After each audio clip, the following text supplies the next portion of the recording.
retour de la matinale RCF, Philippine de Saint-Pierre, la directrice de la télévision catholique vient d'arriver. Bonjour Philippine de Saint-Pierre. Bonjour Stéphanie. Vous êtes donc la directrice générale de KTO, KTO qui fête ses 20 ans et vous, ça fait quasiment 20 ans que vous pilotez et accompagnez cette petite chaîne qui n'a pas fini de monter dans le cœur de ses téléspectateurs. Première question toute simple, mais ça veut dire quoi faire une télévision catholique? Est-ce que la définition a changé en 20 ans?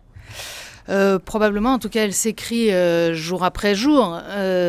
Ça veut dire, en tout cas, essayer de voir comment est-ce qu'on peut proclamer la bonne nouvelle de l'Évangile dans la langue de l'image. Voilà, nous on le dit souvent comme ça. Alors l'image, elle change beaucoup depuis 20 ans. Elle est arrivée non seulement dans la télévision, mais dans les ordinateurs, sur les réseaux sociaux, dans nos poches, sur différents supports. Et tout ça, ça suppose des modes d'écriture, des modes de narration différents. Donc ça nécessite de réinventer les formats, comme on dit dans la profession, et puis de s'interroger Toujours plus court les formats? Non, c'est pas vrai ça. Non, c'est pas vrai. Sur nos plateformes Internet, il y a un tiers de nos vidéos sont vues par des moins de 35 ans. Et ce qu'on observe, c'est que la durée moyenne est quasiment de 10 minutes. Durée moyenne, ça compte tous ceux qui sont restés 3 secondes et qui se sont dit non, c'est pas ça que je voulais voir. Et en réalité, les plus jeunes, par exemple, ils viennent surtout chercher chez nous des formats longs. Ils viennent chercher des émissions d'une demi-heure, d'une heure, parfois même de 90 minutes. Ce qu'ils veulent majoritairement, en tout cas ce qu'ils viennent chercher chez nous, c'est des émissions de formation, d'information qui contribuent à nourrir leur réflexion personnelle. Aujourd'hui, quand on résume KTO en quelques chiffres, quels chiffres donne-t-on ? Ça dépend de quoi on veut parler. Celui que je viens de donner est important pour nous. Un tiers de nos vidéos vues par des moins de 35 ans, c'est important. Presque 3 millions de vidéos vues par mois sur notre chaîne YouTube. Ça, c'est si on veut parler d'audience. Après, les chiffres clés, comme on dit en économie, KTO, c'est un budget de 8,5 millions d'euros par an. C'est 90 000 donateurs réguliers qui donnent au moins une fois tous les 2 ans en France métropolitaine. Et puis, voilà, c'est 62 collaborateurs salariés avec une moyenne d'âge autour de 35 ans. KTO, maintenant, on peut la regarder partout dans le monde, mais je crois que vous avez un rapport particulier avec l'Afrique. On a un rapport particulier avec tout le monde francophone parce que notre vocation est là. KTO, c'est une initiative parisienne. Elle est née parce que le cardinal Lustiger s'est dit que c'était essentiel d'être présent dans cet univers-là. Et donc, un peu comme il l'a fait dans d'autres domaines, il a d'abord foncé et puis ensuite cherché à ce que d'autres adhèrent au projet. Donc, c'est né à Paris, ça s'est étendu à la France, puis à la Belgique, puis à la Suisse, Monaco, le Luxembourg et bien entendu ensuite au sud de la Méditerranée avec l'Afrique du Nord, l'Afrique subsaharienne. C'est un lien particulier, oui, parce qu'il y a des audiences très importantes et des comportements aussi culturels qui ne sont pas les mêmes. Dans beaucoup de pays d'Afrique francophone, on allume KTO le matin dans la maison parce que c'est un signe d'appartenance à la grande famille catholique.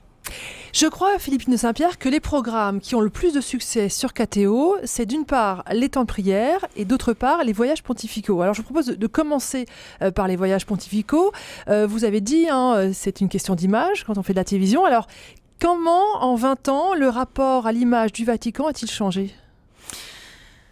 Il a beaucoup changé, même si déjà il y a 20 ans, on se souvient que les voyages du pape Jean-Paul II étaient très médiatisés, ils étaient déjà retransmis en Mondovision et ils étaient probablement d'ailleurs beaucoup plus repris par les chaînes généralistes qui ne le sont aujourd'hui, parce que c'est aussi le mouvement qu'on observe, y compris d'ailleurs à la radio ou dans la presse écrite, que l'information religieuse a presque disparu, en tout cas voilà, réduite à sa portion congrue dans les médias généralistes. D'où l'importance des médias spécialisés ou thématiques qui proposent ce que les autres ne proposent plus. Les voyages de Jean-Paul II étaient très médiatisés et Jean-Paul II avait une très grande liberté face aux journalistes et y compris face aux caméras. La particularité peut-être des évolutions que nous avons vécues, c'est que Benoît XVI aimait moins cet exercice-là. Il était moins à l'aise et en même temps avec une forme de timidité qui touchait beaucoup le public.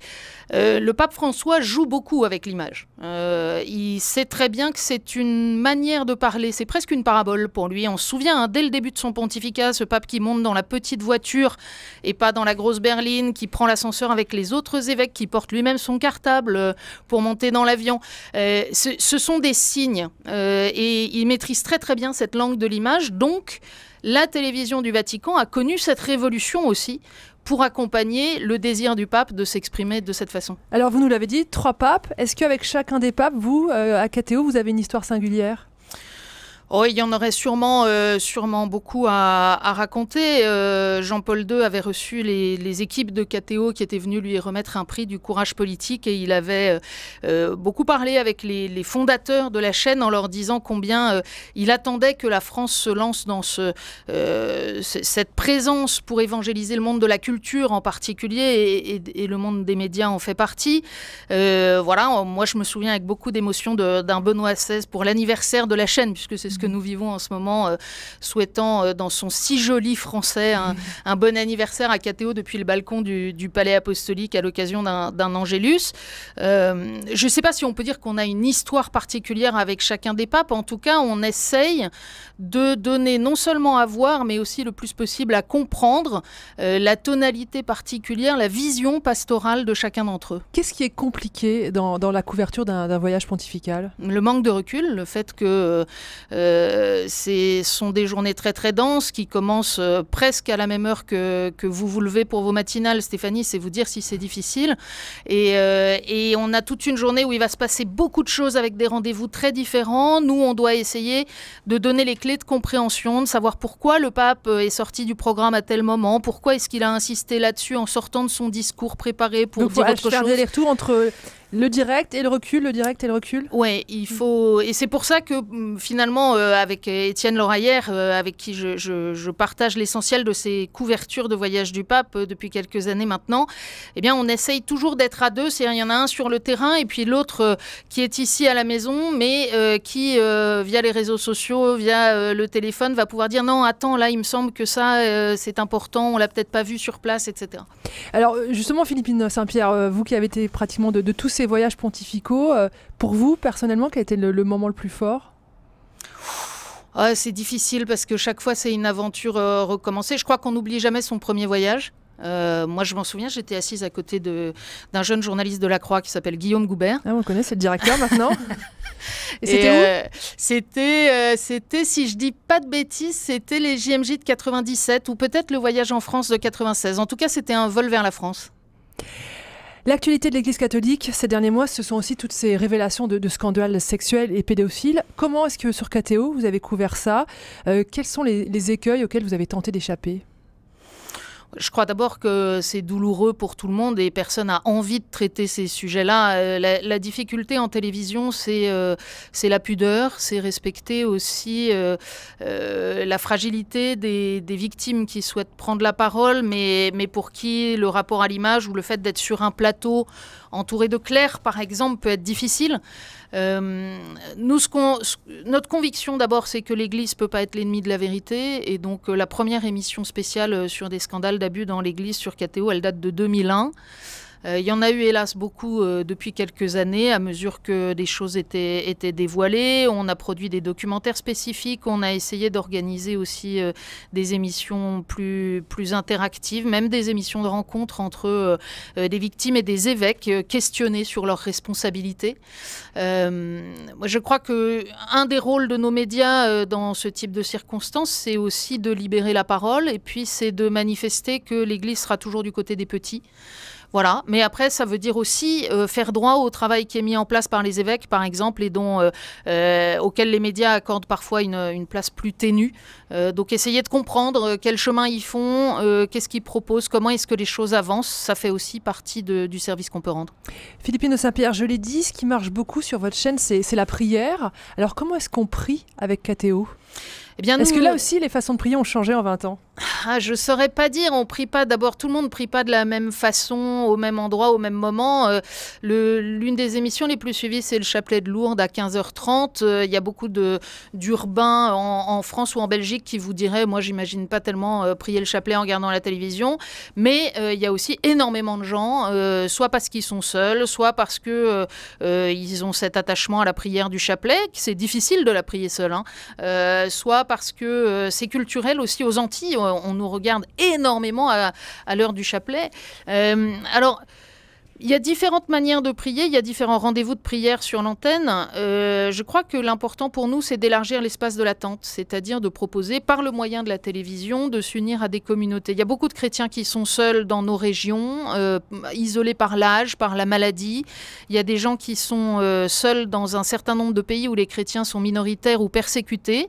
Et pour cela, pouvoir prier avec d'autres, pouvoir s'unir à la liturgie des vêpres, à la liturgie des laudes le matin, c'est vraiment le moyen d'être en lien avec une communauté vivante. Je pense, là, en vous parlant aux religieuses d'Alep en Syrie, qui nous ont témoigné combien, au plus fort de la guerre, quand elles étaient totalement coupées de tout, avec leur groupe électrogène, le fait de regarder quelques minutes sur KTO d'un temps de prière, c'était aussi être en communion avec ce qui restait vivant ailleurs dans le monde, et c'était important pour tenir dans l'espérance. Philippine de Saint-Pierre, alors on a fait beaucoup de rétrospectives là, mais c'est aussi l'heure de regarder plus loin, quand on a 20 ans. Quels sont les défis que vous voulez continuer à relever et les nouveaux qui se présentent à vous pour KTO ?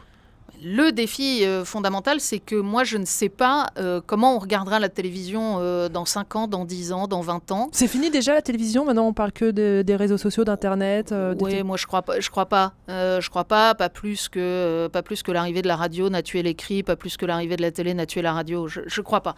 Mais ce sont d'autres usages. Et encore une fois, pour nous, ce qui est important, c'est pas le support. C'est de s'assurer que le message arrive dans le support. Et alors évidemment ça change les modes narratifs, on filme pas tout à fait de la même façon quelque chose qui va être vu sur un écran grand comme votre téléphone portable et quelque chose qui va être vu sur un très grand écran à la télévision dans le salon. Donc ça influe sur nos manières de travailler. Il peut y avoir aussi des programmes qui s'accommodent plus ou moins de tel ou tel type de diffusion. Le plus important pour nous, c'est que KTO n'a pas les budgets des très grandes chaînes pour faire de la recherche et développement technologique et avoir 3 coups d'avance sur les prochaines innovations. Mais comme on est plus petit, il faut qu'on soit plus malin et donc on essaye de monter dans le train de l'innovation à chaque fois qu'il passe à proximité, d'être assez agile comme on dit aujourd'hui. Jusqu'à présent, la chaîne a plutôt réussi à prendre quelques trains même d'avance. On a mis l'intégralité de la chaîne en direct et en gratuit sur Internet en 2007. Il n'y avait pas encore de chaîne française qui avait osé ce pari-là. Et donc j'espère qu'on continuera à être audacieux. Voilà, ça nécessite chez nous de réfléchir tous ensemble, y compris et surtout avec nos jeunes collaborateurs techniciens qui sont très à l'affût de tout cela. Rapidement, Philippine, qu'est-ce qu'on regarde cette semaine sur KTO? Alors ce soir, pour les amoureux de l'heroic fantasy, on vous révèle le secret de Tolkien dans un documentaire inédit et magnifique avec de nombreuses images d'archives. Tous ceux qui ont aimé Le Seigneur des Anneaux, il ne faut pas rater ça. Et puis des entretiens exceptionnels qui continuent à l'occasion de cette programmation tous les mardis et jeudis à 19h30 et bien d'autres choses qu'on peut retrouver sur le site internet. Merci beaucoup Philippine de Saint-Pierre. Je rappelle que vous êtes la directrice de KTO qui fête ses 20 ans.